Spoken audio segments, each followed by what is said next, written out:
Olá, meu nome é Sofia, sou estudante de psicologia e hoje nós iremos conversar sobre esse caso clássico, paciente HM.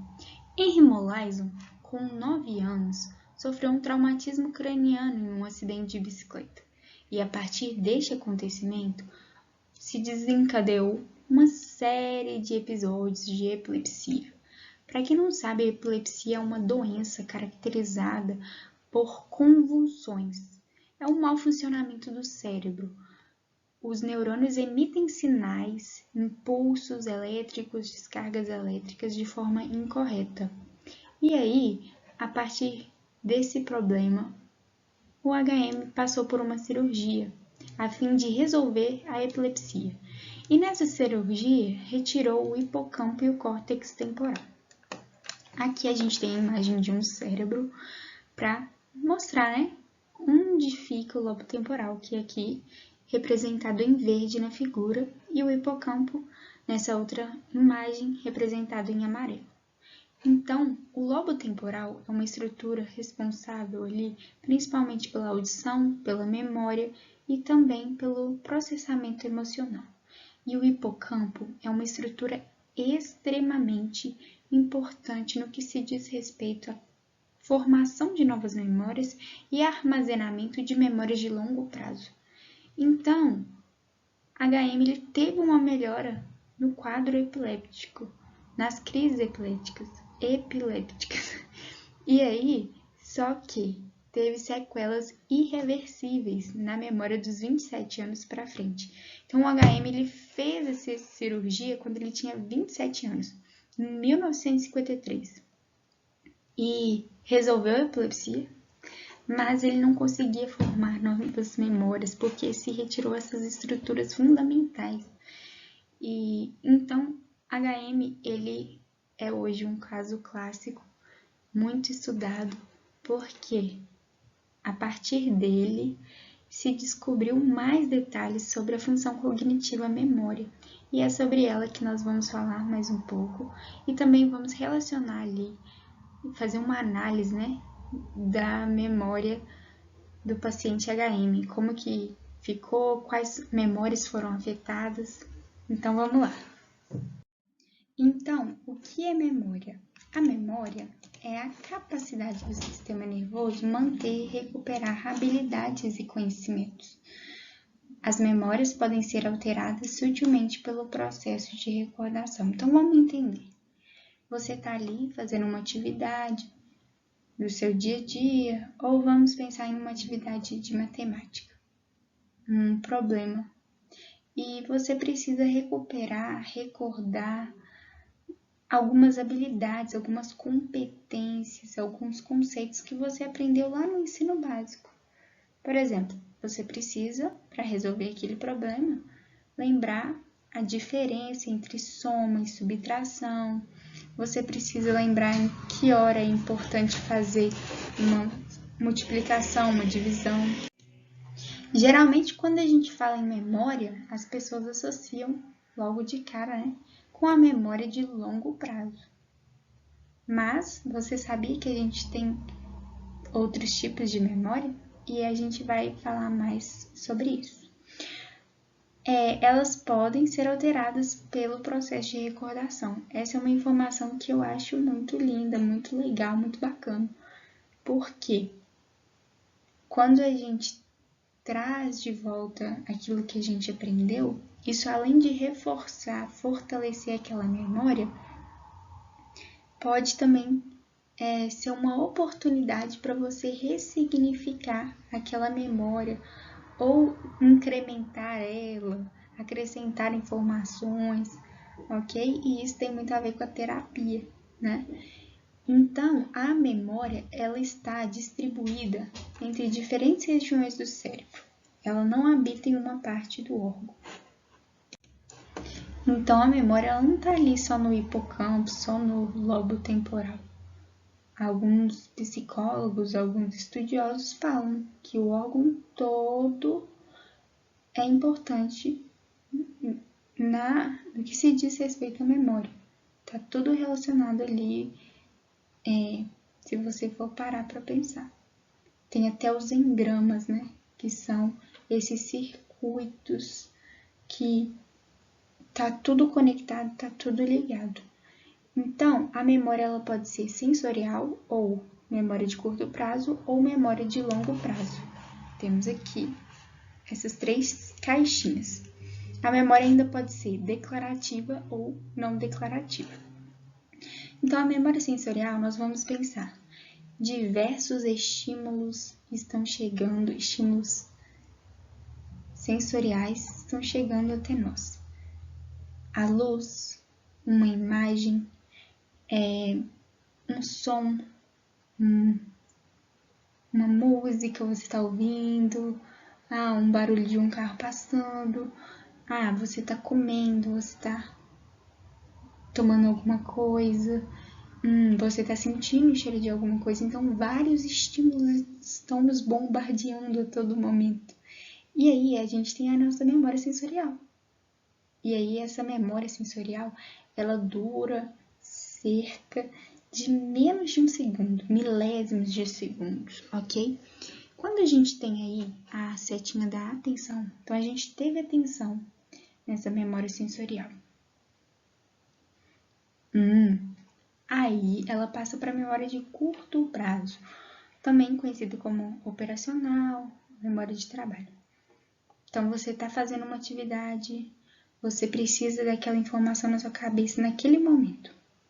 Então, ela vai ficar aqui cerca de 20 a 30 segundos, ok? Elas são informações que, se não tragas de volta, elas vão sumir, ok? Elas são perdidas. Mas, se a gente tiver o processo de codificação, elas vão passar para a memória de longo prazo. Então, você está motivado, você está estudando para uma matéria, você está gostando daquela matéria, você acha aquilo importante e então você armazena aquela memória que aqui na caixinha é representada pela memória de longo prazo, que são as memórias permanentemente armazenadas no cérebro. Mas olha, se você não recordar, fortalecer essas memórias, elas vão ser perdidas também ao longo do tempo. Então, a gente tem esse ensaio para manutenção, nós temos essa recuperação, que é o que eu disse aqui, né? Você pode estudar uma coisa hoje, mas se você daqui 5 anos não voltar mais nisso que você estudou hoje, você vai esquecer, ok? Então, é por isso que a gente às vezes estuda muito para uma prova, presta atenção na aula e chega no dia da prova, na aula estava tão fácil, mas você não pegou naquele material de novo. E aí, no dia da prova, você não lembrava de nada. Você não fortaleceu essas memórias, então elas foram perdidas. Então, por isso que precisamos constantemente ali voltar em conceitos, voltar em informações que são importantes. Geralmente, as memórias elas vão ali para a caixinha do longo prazo quando elas te marcam. Então, a gente pode pensar na questão da psicologia aí, entrando um pouquinho, quando aquilo marcou uma situação que você viveu, e marcou ali, mexeu com as suas emoções, tanto de forma positiva quanto de forma negativa, isso foi importante, então isso vai para a sua memória. E aí, quando eu falo, né, que esse processo de reconsolidação, você pode voltar nessa memória em um trauma, por exemplo, em alguma coisa que te magoou, você pode voltar nessa memória e ressignificar ela, você pode acrescentar coisas, dar um novo olhar para ela e assim trazer ela com diferente, de modo em que ela foi transformada, de que ela foi alterada, mudada, teve essa manutenção mesmo. Nossa memória, ela pode ser declarativa ou não declarativa. O que significa isso? Declarativa é quando a gente volta intencionalmente naquela memória, ok? Então você tá aqui, você fala, nossa, que vontade, estou querendo lembrar como que foi o dia que eu tirei carteira de motorista. Ah, não, eu fiquei tão feliz, foi assim, eu passei por esse lugar e o avaliador foi bacana e tal. Isso é a memória declarativa, você volta de modo consciente naquela memória, na memória de um casamento, de uma formatura sua. E não declarativa é aquela de modo inconsciente. Você não tá pensando em voltar naquilo, mas você volta, querendo ou não. Então, vamos pensar. São habilidades rotineiras. Então, por exemplo, dirigir um carro. Você não fica, preciso apertar na embreagem, no freio, ligar, girar a chave, pôr no neutro. Você faz isso sem, assim, ter a consciência de que você está fazendo isso. E essas são as memórias não declarativas. Tocar um instrumento, ok? E até mesmo, se a gente for parar para pensar, então vamos unir esses conceitos de memória com o que aconteceu com o paciente HM após a cirurgia. Quais as memórias que ficaram afetadas, ficaram prejudicadas em HM? A memória sensorial ficou ok. Ele ainda continuava detectando os estímulos sensoriais, som, luz, o toque, os cheiros, os gostos, o paladar, continua intacto. Agora, a memória de curto prazo, a memória operacional, também continuou perfeitamente normal. Ele conseguia estabelecer um diálogo ali tranquilamente com as pessoas, o que acontecia se ele não fosse interrompido, se ele estivesse com atenção naquela conversa, Caso contrário, ele tinha mais dificuldade para continuar essa memória, Por fim, a memória de longo prazo do paciente HM, ela era parcialmente intacta, Porque até os 27 anos de idade, ele conseguia lembrar das coisas que ele tinha vivido.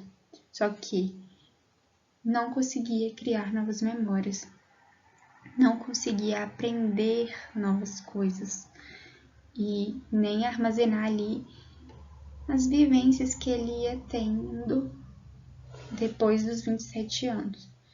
Então, ele não conseguia lembrar da psicóloga, não conseguia lembrar de exercícios que os médicos dessa psicóloga mesmo passam um exercício para ele desenhar. E ele não conseguia se lembrar que ele fazia esse exercício sempre.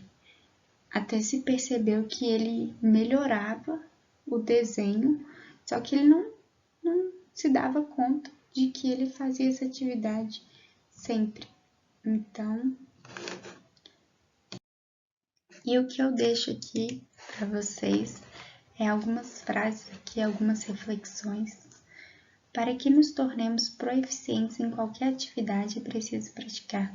Então, diante desses conceitos que nós vimos de memória, fica mais do que claro que se a gente quer ficar bom em algo, se a gente quer ser bom em algo, a gente precisa ter persistência, consistência, treinar, Se a gente quer ser bom em cálculos matemáticos, a gente tem que treinar.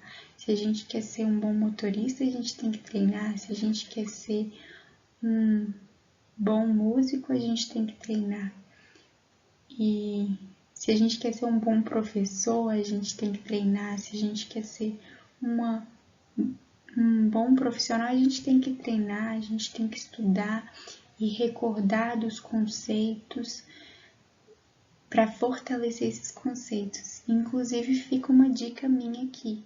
Eu uso um aplicativo que chama Ankydroid, para quem tem Android, que são flashcards, em que você, uma espécie de cartão, só que de modo virtual, você escreve a pergunta na frente, o que é memória sensorial, e atrás você coloca a resposta. Memória sensorial é uma memória breve, que dura menos de 1 segundo. Você pensa na pergunta primeiro, pensa na resposta. Se você não lembrar, você vira e lê. Mas se você lembrar, mesmo assim você vira e lê.